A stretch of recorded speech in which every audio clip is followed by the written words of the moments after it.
Hi, everybody. Welcome to Patriots History. I'm your host, Larry Swikart, and I am the co-author of Patriots History of the United States, along with Michael Allen. Um, I just learned this from Mike the other day.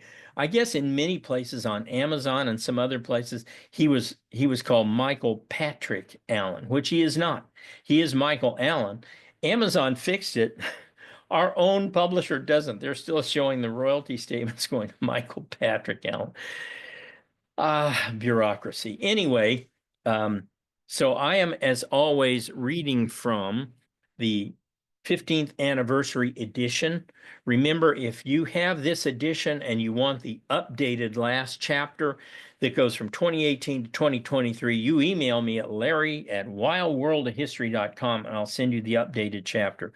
Later this year, after the conventions, I'm going to update that chapter further to go through 2025. Meanwhile, if you want to keep up on what's happening, go over to the Wild World of Politics and subscribe to Insider. Now, here's what you're going to get. I do live insider political commentary 3 days a week, about 10 to 15 minutes each day. But now, as a special bonus, you're going to get a free 1-year subscription when you sign up to Insider to Larry's Substack, where I write political commentary about 5 days a week, of which at least 3 of those are paid commentary subscribers. So check it out. For one price, you're going to get both of these great items. Oh yeah, and over at Insider, you'll get 50 hours of video lessons on everything from integrity of Winston Churchill, globalism, its rise and decline, then and now, or the newest one, which is being put up as I speak, Integrity with Billy Graham. We've got, I think, 6 lessons up already. So check it out. All right, we are in Chapter 12, Sinews of Democracy. I am on page 466. This will be a short one today. I am getting ready to go to the Greenville Homeschool Convention in Greenville, South Carolina, great homeschool convention. So if you're in that area, come on down, take a look at the curriculum and say hi, and come to one of my talks. All right, Republican interlude. Whereas Grover Cleveland had antagonized many Democrats in his first term, Harrison, that would be Benjamin Harrison, ran a remarkably error-free campaign, running from his front porch in Indianapolis, where he granted interviews and spoke to more than 300,000 people who came to see him. Harrison emphasized the tariff. As had been the case for years earlier, the margin of victory, 4 years earlier, the margin of victory in 1888 was remarkably slim. For example, Harrison received only 2,300 more votes in his home state than had Cleveland, who lost Connecticut by only 336 votes. In the end, Cleveland learned the hard way that America is a republic, not a democracy. He won the popular vote. He's the only president to ever win the popular vote 3 times, unless you include President Trump, and we don't know who won the popular vote in 2020. But Harrison became president with a majority in the Electoral College. This also happened in 1824, 1876, 2000, and 2016. The electoral situation in America was as follows. The 2 parties geographically split the nation east of the Mississippi. Whereas Republicans could count on the votes of the freedmen, a shrinking vote because of intimidation, literacy tests, and poll taxes in the South, the Democrats in the North drew support from city immigrants, debtor groups, and who were angry at hard money, and from labor. Cleveland had offended the second group of Democrat voters with his monetary policies, throwing a wild card into the deck. With his sectional division from 1876 to 96, the West, including parts of the old Northwest, as well as the New Plains areas and the Pacific states, became the fulcrum on which elections swung. Historian Paul Kleppner, in his book Cross of Culture, has pinned down the swing areas to specific counties within some of these states and further identified the source of change as essentially religious between Catholics and 2 variants of Lutheranism. No doubt these ethnocultural factors existed, but probably they shaped and were shaped by other important views. The fact was, white Southerners wanted nothing to do with the Party of Emancipation, and freedmen and veterans of the Union Army would never vote for the Democrats. That put each election into the hands of farmers and immigrants who saw much to applaud and condemn in each party. Republicans still stood for the tariff and the gold standard, which seemed oppressive to low income groups. Democrats wanted cheap money, which frightened Eastern businessmen. Each party contained advocates of patronage reform. Thus, the elections were close, contested, and often came down to which candidate had the best party machine in the key states on election day. Harrison, therefore, entered the presidency, as had many of his immediate predecessors, without a clear mandate. In 1889, the Republicans had a 10-seat advantage in the Senate and a bare 12-seat majority in the House. Harrison's cabinet, entirely Presbyterian with 4 Missourians and several war heroes, was politically obscure. Worse, he had ignored the party bosses, touching off an immediate battle between Congress and the president over spoils. When considering John Hay, Lincoln's private secretary, for an appointment, Harrison observed, quote, "This would be a fine appointment, but there isn't any politics in it," meaning he wouldn't gain by appointing Hay. Seeking to sustain the patronage reforms, Harrison placed Theodore Roosevelt on the Civil Service Commission, whereupon the New Yorker promptly irritated and aggravated his fellow members with his energetic but abrasive style. As president, Harrison hoped to restrain the growth of government, but his administration overall constituted a remarkable inversion of the party's positions. He signed the inflationary Sherman Silver Purchase Act and enthusiastically supported the Sherman Antitrust Act, both signed in July of 1890. This was ironic in that Grover Cleveland, Harrison's Democratic opponent, essentially supported the gold standard and was more favorable toward business than Harrison. Yet neither bill's passage came as a surprise. Sherman's antitrust legislation had overwhelming support, 52-1 in the Senate, and passed without dissent in the House. The bill lacked specifics, which was common in state antitrust law and corporate regulation, but it played to the public's demand that government do something about unfair business practices. Yet backers of the Sherman Act, with language prohibiting a combination in restraint of trade and its focus on the trust as a business's organization, unwittingly placed more power than ever in the hands of big business. Obsessed professional managers take over the operation of the companies. I'm sorry, let me start again. Since the railroad age, businesses had grown by attracting capital through sales of stocks.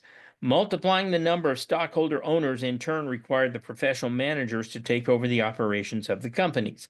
Obsessed with efficiency and cost control, which meant profits, of course, the managers looked for ways to essentially guarantee prices. So they're really concerned with prices, especially with lower or slower growing prices than they were with rapid ups and downs.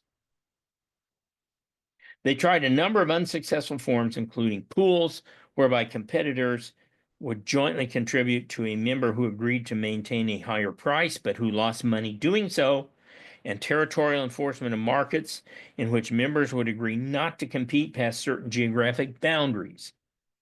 Then there was the famous horizontal combination, which is a form of business most people associate with monopoly control. Under a horizontal combination, a competitor seeks to eliminate all other firms in the field. Rockefeller Standard Oil was accused of acquiring competing refineries to achieve such a monopoly. They did, but he was really a vertical combination. Unfortunately for the monopolies, but luckily for the public, none of those arrangements ever achieved anything but the most temporary of gains. At the time, the Rockefeller Standard Oil controlled upwards of 90% of the refining capacity. Oil prices were still falling. If there was a theoretical monopoly price to be gained, no company in the late 1800s had ever successfully demonstrated it in practice, and certainly none had capitalized on one, though through higher prices. In other words, You can't find an example in the late 1800s of a horizontal monopoly whereby one company bought out all the competitors and raised prices. You can't find that. As they bought more competitors, prices fell and fell and fell, largely to something else, which was the constant improvement in containing costs. Indeed, the best evidence that none of the arrangements worked is that the firms had to constantly keep coming up with other gimmicks. One of the most hated was the trust company, the brainchild of Standard Oil attorney S.C.T. Dodd, who suggested using a standard legal fiduciary device to manage the property of another to trade stock in voting trust. In a trust arrangement, a company creates a new business organization that exchanges shares of its trust certificates for shares in the stock of the acquired company. All right, so they create Company A, the Standard Oil Trust. It acquires Joe Jones Petroleum Company. How does it do so? It gives Joe Jones Petroleum Company, which has, let's say, $1 million capitalization, $1 million worth of Standard Oil Trust shares for 100% of Joe Jones Petroleum Company, worth $1 million. So even though Joe Jones only makes up a small part of Standard Oil controls 100% of Joe Jones. That's a trust. Essentially, smaller businesses give 100% control of their company to a trust in return for trust certificates of equal value. The owners of any new firms the trust company acquires do not lose money, but they do lose control. Standard Oil formed its trust in Ohio in 1879, and within 3 years, 40 companies had exchanged their stock for Standard Oil Trust shares. Good move, they made money. It was all quite reasonable to Rockefeller. Soon, large-scale trusts existed in almost every manufacturing industry, including sugar, whiskey, paint, lead, and petroleum. To legislators, this apparatus seemed dishonest and shifty, a mere paper creation to hide control by wealthy monopolists. Congress thus felt compelled to pass the Sherman Act to constrain these entities, at which time corporations merely turned to another form of organization called a holding company, which acquired special chartering legislation from state government that many trusts lacked, allowing one company to hold stock in another. New Jersey liberalized its general incorporation laws in 1889, permitting companies to hold other companies, even if the held companies were located in other states. Within a decade, several companies established themselves in New Jersey, including the newly recapitalized Standard Oil Company. Long before that, however, professional managers had already started to abandon the horizontal combination and the trust in favor of yet another far more efficient and profitable structure, the vertical combination. Rather than concerning themselves with competitors, the vertical combinations focused exclusively on achieving efficiencies in their own products by acquiring sources of raw materials, transportation, warehousing, and sales. Standard Oil, for example, not only held its own oil in the ground, but also made its own barrels, refined the oil itself, had its own railroad cars and ships, and controlled the oil from the ground to the final form as refined kerosene. As it got further down the road, Standard Oil controlled everything right down to the gas stations that pumped your gas. Similarly, Gustavus Swift, the meat packer, owned his own cattle ranches, transportation network, slaughterhouses, refrigerated railroad cars, and even wholesale meat distributors. Managers could take advantage of top to bottom control and reduce costs, and above all, plan for the acquisition of raw materials and factories. It's all about the planning, folks. What they wanted was to have control so they could plan, so they could reduce costs, so they could keep meeting that profit margin, even if it was very small. They didn't like this kind of up and down profit and loss because they couldn't plan for it. And planning becomes the key word in all of this development.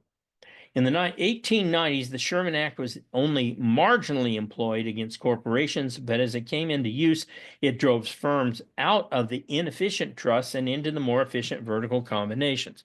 In other words, the Sherman Antitrust Act was ineffective because as soon as people were affected by Sherman, they left the trust organization, became vertical combinations. With trusts prohibited, even those firms not inclined to adopt vertical combinations abandoned the other forms of organization. Sherman, paradoxically, forced American business into an organizational structure that made it larger and more powerful. This is what legislation does, than it otherwise would have been, funneling the corporation into the most efficient form it could possibly take, making the average industrial firm several times larger than if it had adopted either the horizontal combination or the trust structure.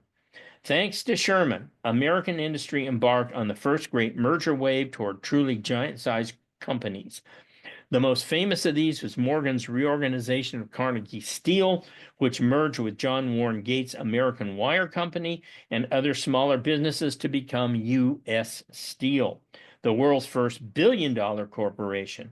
Most of the mergers took place under the administration of McKinley, but it was the Sherman Act that had slammed shut alternative paths.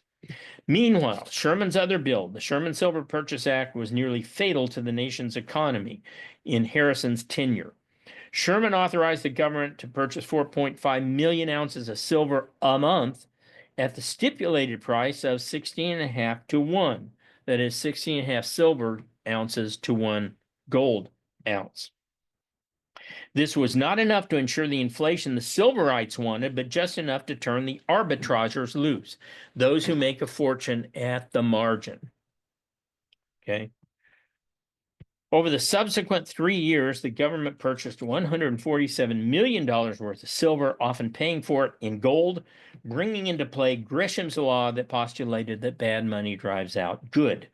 Pro-silver forces set into motion the dynamic of arbitrage that would encourage speculators to exchange cheap silver for undervalued gold.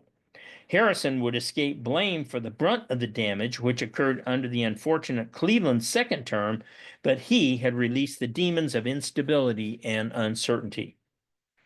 One of Harrison's most successful programs involved his rebuilding of the U.S. naval power.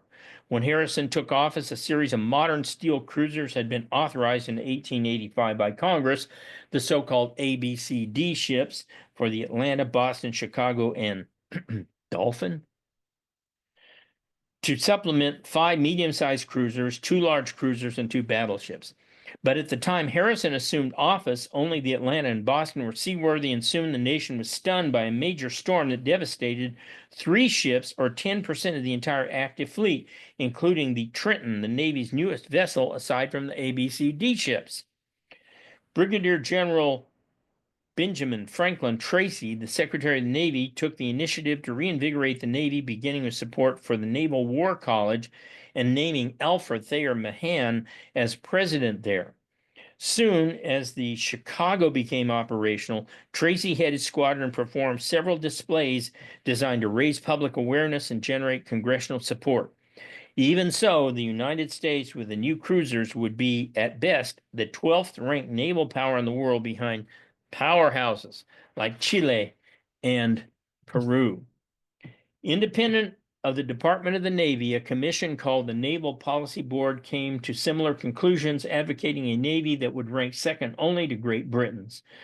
The result was the Naval Act of 1890, which authorized the Indiana, Massachusetts, and Oregon all 10,000-ton battleships, supplemented with other large cruisers. To meet the new demand, the Navy negotiated a contract with Carnegie Steel for armor plating. Although Congress did not fund every ship, by 1899, Harrison had jumped the U.S. Navy up to the 6th position in the world, behind the traditional European powers of Great Britain, France, Russia, Italy, and Germany. Within just a few more years, new construction programs would lift the American fleet up to the 2nd spot, just behind Britain. All right, that's a pretty good one. We'll stop there today. I will see you when I get back from the Greenville Convention. Up till then, if you need the updated 20th anniversary chapter for Patriots History, email me at larry@wildworldofhistory.com, and I'll send it to you in PDF form. All right. See you later.